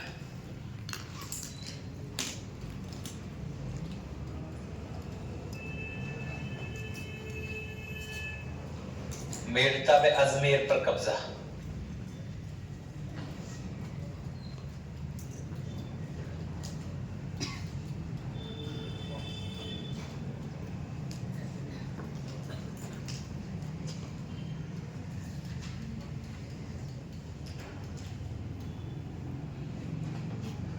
ये युद्ध को कारण कहा भैया? कारण बोलो। बीरमदेव ने दौलत खां से जीता।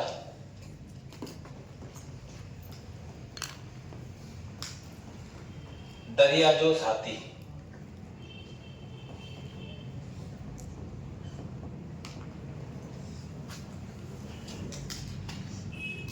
राम मालदेव को नहीं दिया।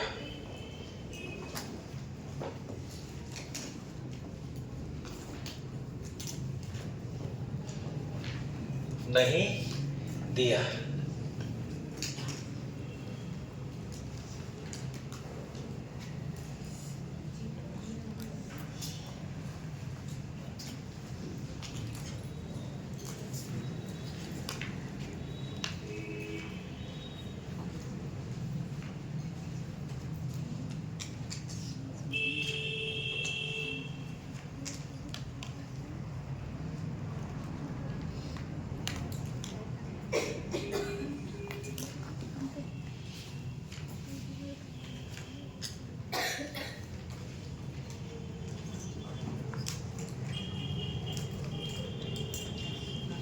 अरे लिख लिएगा भैया, शादी वाली बात लिख दें। आजा 1536।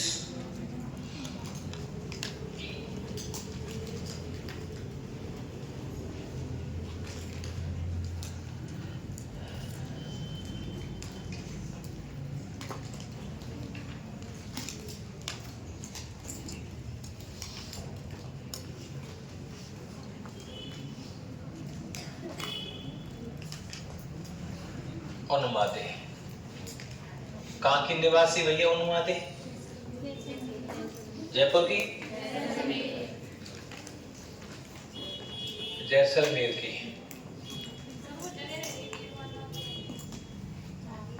कौन सी? जागीरी दही डेढ़वाना की और नागौर की हैं? झुंझुनू की। तो लठ बज गया, हमने वापस ले ली। कहा जागीरी देंगे फिर बापू? भाई बातें हाथी दे दे तो जागीरी हम दे देती। यूं ही तो कही तो जागीरी दे रहे, हाथी तो दे जा। वो हाथी दे के गयो का नागो तो फिर जागीरी नहीं और हाथी नहीं और तू भी नहीं। फिर काय की जागीरी? जब लट्ठे ही बज रही हो तो जागीरी देंगे का? वो तो मैंने तुमको पूरी बात बताई थी कि भैया ऐसे ऐसे हुई, अगले ने हाथी ना दियो तो तुम हाथी दे दो, जागीरी दे दो। ये कई काम तो है वो तो लठ बजा ले के भैया, सही है ना? समझौता तो दोनों तरफ से होगा ना, इसलिए नहीं लिखवाया उसको। 1536 जैसलमेर की। या के पापा को नाम कहा भैया?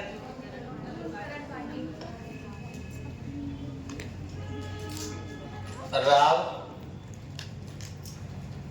लूणकरण बाटी।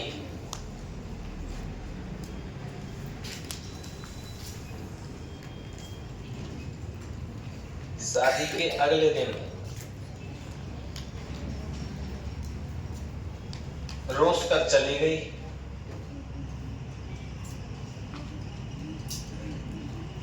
कहाँ गई भैया? अजमेर दुर्ग में गई।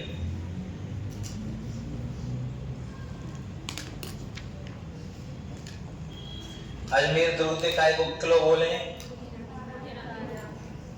रूठी रानी का दुर्ग।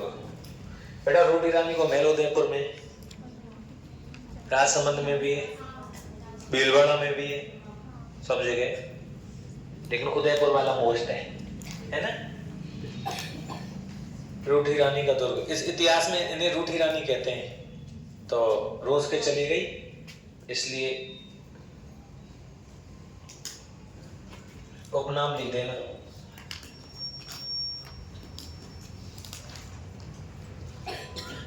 रूप नहीं है, मत लिखो।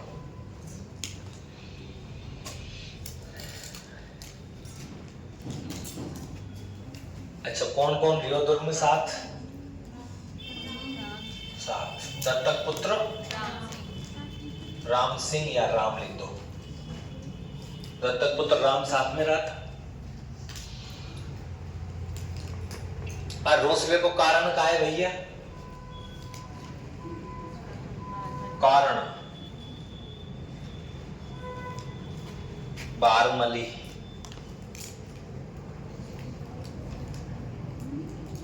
भारमली लिख देना, याद रख लेना, आए पेपर में तो भारमली कर देना, ठीक है ना। ई भी दासी है और ओ भी दासी है। अच्छा, कहां कहां अब रही है सब? अच्छा, मनावे को कौन भेजो? पहले तुमको वह लिखवा दो, है ना।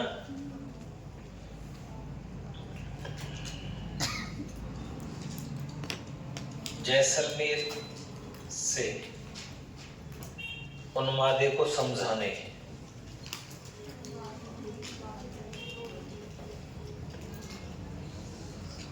भेजा। कौन आया भैया? पुरोहित राघव देव।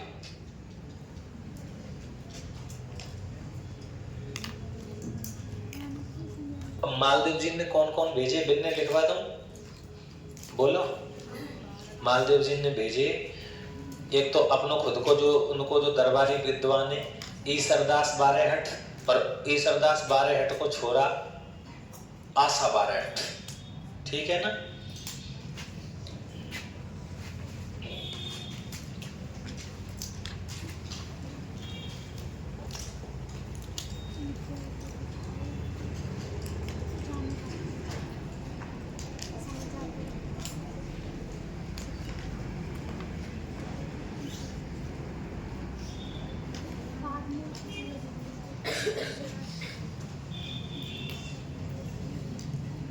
सब कहानी अलग अलग लिखवा दूं, है ना।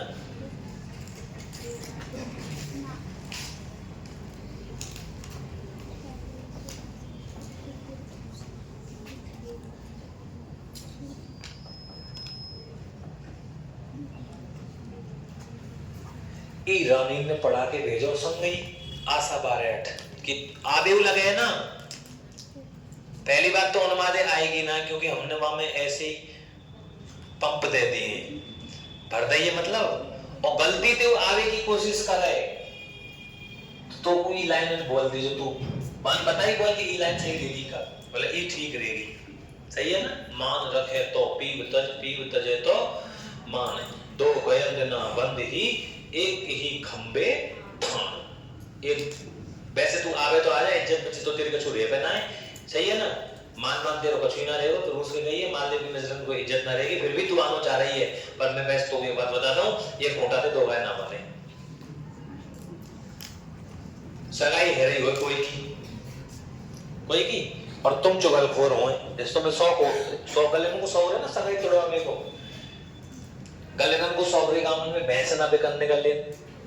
जैसे कई आदमी रहेंगे मोहल्ला में मिले, एक आदमी से भैंस ना वो पता कुछ ना करे, वो पता क्या करे, जैसे भैंस खरीदने वाले आए, देख के भैंस है देख के, और वो घूम तो ही रहे हो, वो देख रहे पूरा हिसाब किताब रखे हो। और जैसे ही भैंसन के नौरे में ते निकल रहो कोई आदमी भी भैंस खरीदे बारे, अभी तो साई भाई दे के गए होंगे और उस सामने ते निकलेगो बिल्कुल, और वो राम राम और करेगो उनको, राम राम साहब, और पता क्या करेगो, राम राम साहब इतने करे, बस राम राम साहब जरूर करेगो, राम राम साहब। भैंस कैंसिल है, यहां में सुना नहीं पड़ेगा यार, मतलब पता क्या है, भैंस की जीभ में स्यापे ने मत ले हुए आए। सगाई बारे आएंगे उनते, सगाई बारे पूछे और पड़ोसी थे सब छोरा कैसे है साहब, वैसे तो कोई कमी ना है पर साहब ये खूंटा थे दो गाय तो ना बंधे साहब, ले वो कपड़ो ये सब बोल दियो तो, या वो मतलब है छोरा को कहीं ना कहीं और भी जुगाड़ है। हाँ या मतलब ये बेटा, या मतलब क्या है, पढ़ नहीं रहे इतिहास को, सीख नहीं रहे, समझ ना रहे। सगाई वाले ने एक बात कहनी है, बोले साहब वैसे बच्चा ठीक है साहब, छोरा ठीक है, नौकरी नौकरी बढ़िया लग रहा है, पर साहब तो ये खूंटा से दो गाय तो साहब ना बन सके साहब, रहेगी सगाई गटको कलीस।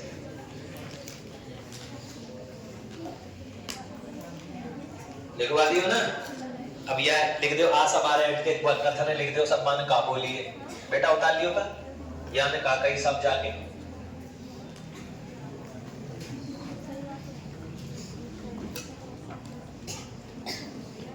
कौन थे कई अनुमा देते है ना, देखो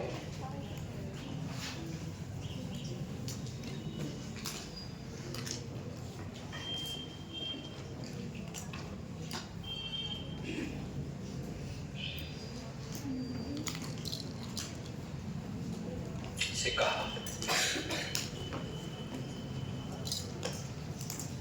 मान रखे तो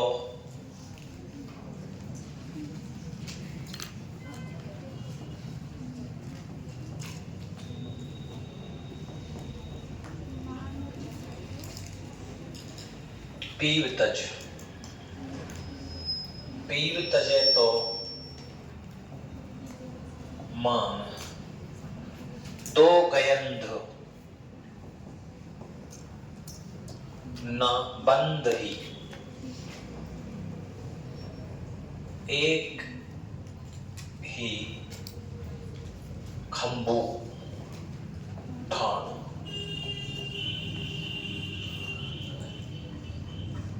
दो गाय या दो गज, दोनों अर्थ निकलते हैं, दो गाय या दो गज, गज माने हाथी, दो हाथियों को एक ही खूंटे से नहीं बांधा जा सकता, दो गायों को एक ही खूंटे से नहीं बांधा जा सकता, ये शब्द है।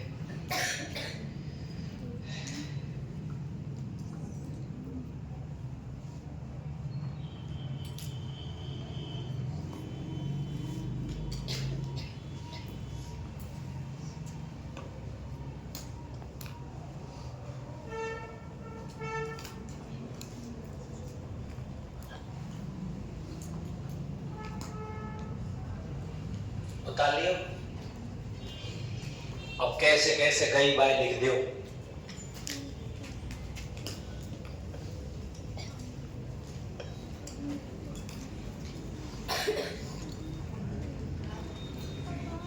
मारवाड़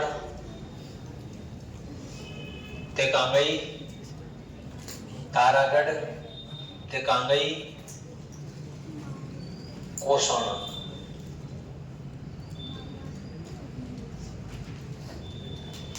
गोंदोज और केलवा, राजसमंद पाए गए भैया सती मालदेव की मृत्यु के बाद, यहां लिख रहे हैं ना,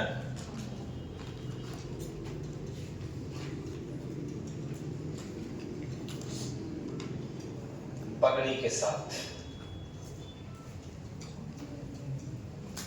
सती का कौन सा प्रकार है ये, अनुमरण। ओ ले अनुमरण,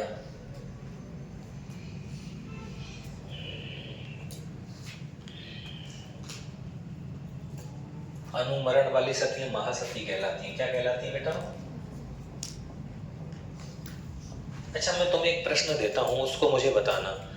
अगर कोई महिला सती हो जाती है और उसके द्वारा दिए गए उपदेश जो होते हैं, कुछ बातें सती होने से पहले कही जाती, उनको क्या कहते हैं?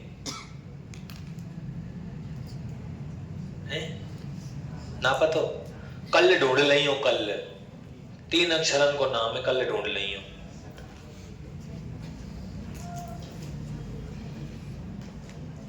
हाँ, गलीनन के फोन चालू है, दिख रहे हैं हमें।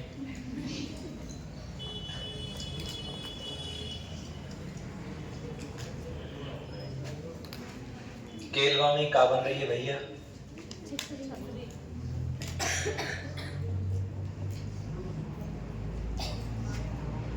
छतरी बेटा, वो क्या खम्बन की है? महाराणा प्रताप की छतरी कितने खंभों की थी? 8 खंभों की। मूसी महारानी की छतरी कितने खंभों की है? 80 खंभों की। तो 84 खंभों की कहाँ है? बूंदी में। तो 1 खंभ की कहाँ है? शाबाश।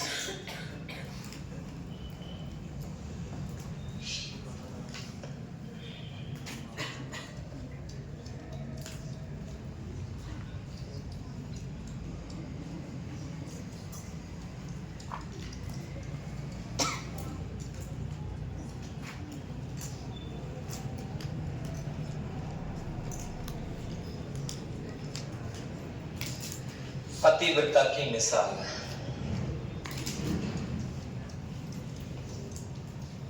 रोटी रानी।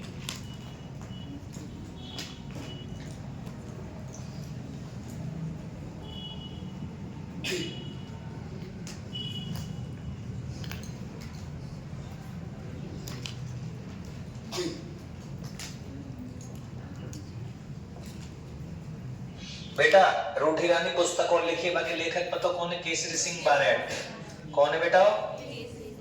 केसरी सिंह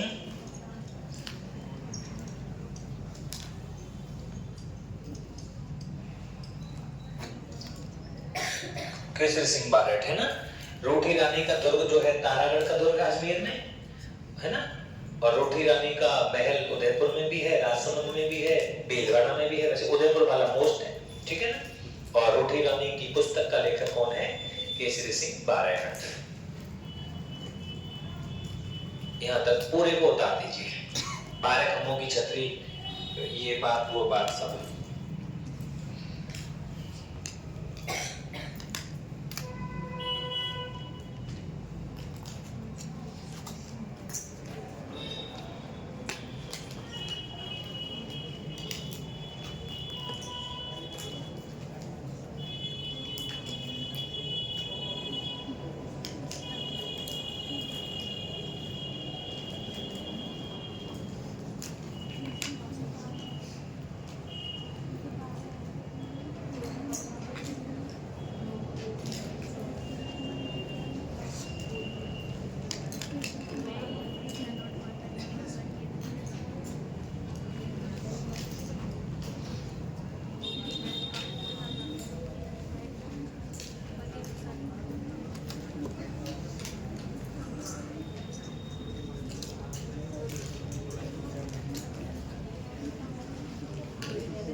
लिख लिया? अब कल जो है मैं वो पढ़ाऊंगा आपको इसी में ही, ठीक है ना। 3 युद्ध रह रहे हैं अभी बड़े। 1538 में युद्ध होगा एक, 2 जगह से विजय प्राप्त होगी, जालौर से और सिवाना से, ठीक है ना। सिवाना का जो शासक है ठाकुर राजन या ठाकुर हाजम, और जालौर का शासक है सिकंदर खान, ठीक है ना। उसको पराजित किया जाएगा। उसके बाद में 17 मई 1540 को एक युद्ध होगा, कन्नौज बिलीग्राम का युद्ध। उसमें हुमायूं को हरा देगा शेरशाह सूरी। शेरशाह सूरी राजा बन जाएगा और ऑर्डर देगा मालदेव जी को कि आप बंदी बना लेना। किसको? हुमायूं को। अगर वो मारवाड़ आता है तो मुलाकात होगी। वो 3 लोगों को भेजेगा, मीर समंद खां, अलकंद खां, रायमल सोनी। जोगी तीर्थ स्थान पर मुलाकात होगी और हुमायूं उनकी पत्नी को पाकिस्तान के अमरकोट रियासत में 20 साल के वहां पर शरण दिलवा देंगे। उसके बाद में 1541 को पहोबा का युद्ध होगा गंगानगर में, और उसमें युद्ध होगा बीकानेर के शासक राव जैतसी के बीच और राम मालदेव के बीच, जिसमें जैता और कोपा युद्ध लड़ेंगे। कोपा के सहयोग से युद्ध जीत लिया जाएगा। कोपा को बीकानेर का प्रशासक नियुक्त कर दिया जाएगा और कोपा जी को वही डीडवाना और झुंझुनू की जागीरी दे दी जाएगी। उसके बाद में एक लठ बजेगा 4 से 5 जनवरी को, जिस युद्ध का नाम है गिरी सुमेल। और वो इतना भयानक युद्ध है जिसमें मात्र और मात्र 10वीं की किताब के हिसाब से तो 1200, वैसे 12,000 सैनिक महाराज के पास थे।